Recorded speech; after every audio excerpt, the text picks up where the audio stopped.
Salut à tous, bienvenue dans cette première leçon dans laquelle nous allons aborder ce que c'est que WordPress.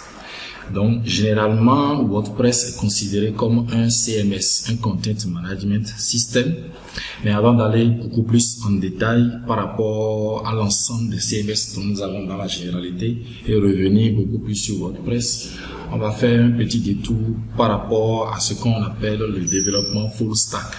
C'est un thème que vous allez écouter très souvent dans le monde du web application et également du web development. Donc le full stack englobe le front-end et le back-end. Le front-end, c'est tout ce qui représente le côté visuel du site ou bien de l'application.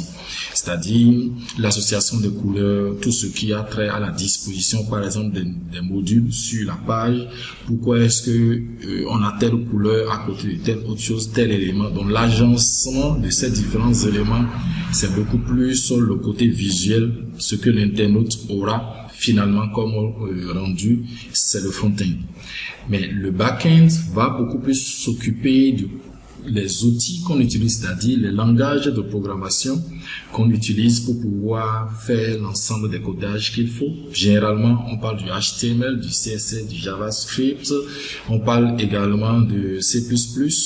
Le plus souvent, de plus en plus maintenant, Python commence par prendre le dessus.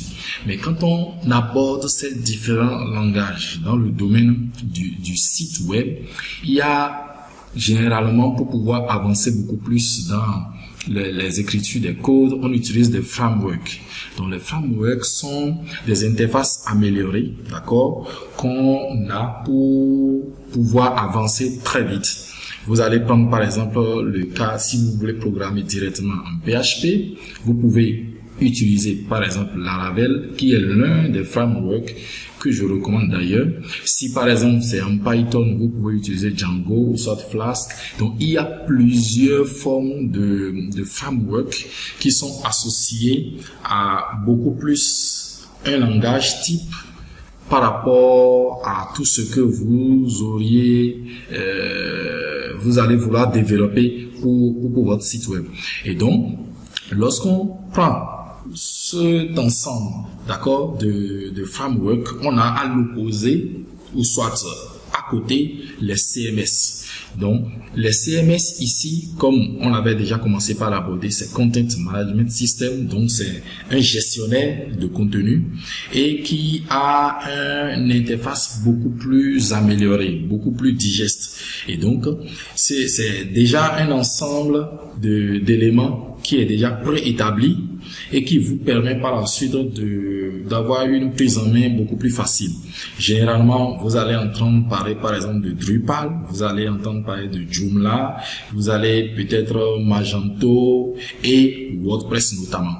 Pourquoi est-ce que on s'appesantit beaucoup plus sur WordPress? Parce que actuellement sur le marché du CMS, WordPress domine largement. Plus de 60% des sites web conçus avec un CMS a été fait avec WordPress. Et donc, vous ne pouvez pas vous lancer dans le développement web et vouloir aborder le module de CMS sans pouvoir vous approfondir dans le développement de WordPress. Et donc, c'est pour ça que cette formation s'est focalisée spécifiquement sur WordPress. Nous allons voir étape par étape comment est-ce que vous pouvez prendre en main l'interface, comment est-ce que vous pouvez aborder l'une ou l'autre chose.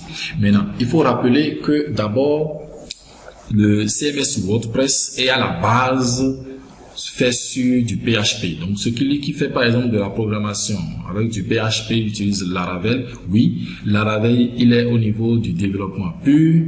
Et celui qui utilise le CMS WordPress, qu'on le veuille ou non, à la base, c'est toujours du PHP associé bien sûr à d'autres langages qu'on connaît le plus, le CSS, le JavaScript et autres. Et donc, c'est une interface amélioré qui vous permet rapidement, d'accord, si vous voulez ajouter par exemple un article, si vous voulez ajouter une page, vous n'avez pas forcément besoin à chaque fois d'écrire le code, mais vous pouvez juste cliquer sur des boutons, d'accord, vous cliquez juste sur des boutons et cela vous permet de pouvoir avancer beaucoup plus rapidement. Pourquoi est-ce qu'on recommande WordPress? C'est quand par exemple vous démarrer des projets et que par la suite vous voulez laisser la main à des gens qui vont assurer la gestion, qui n'ont pas une base très poussée dans le domaine de tout ce qui a trait au web. Et donc c'est très intéressant, même si vous êtes développeur web, de maîtriser WordPress, de maîtriser les outils les plus faciles, même si vous jugez que cela est trop simple. Cela est fonction des clients que vous aurez. Si vous finissez la création du site web, que vous avez toujours la gestion du site, vous pouvez le faire dans un langage que vous voulez et tant est que vous avez l'habitude, vous allez pouvoir faire les modifications très rapidement.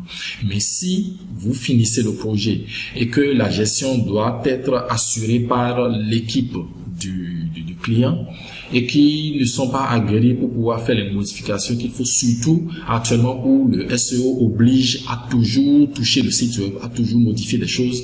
Je pense que à la longue, ce site web là ne va pas fonctionner correctement. Ils seront dans le besoin forcément de migrer encore et de revenir au niveau de WordPress. Et donc là, c'est juste ce que c'est que WordPress. Dans le prochain cours, nous allons aborder comment est-ce que WordPress fonctionne. Donc on se dit dans le cours suivant. Ciao, ciao.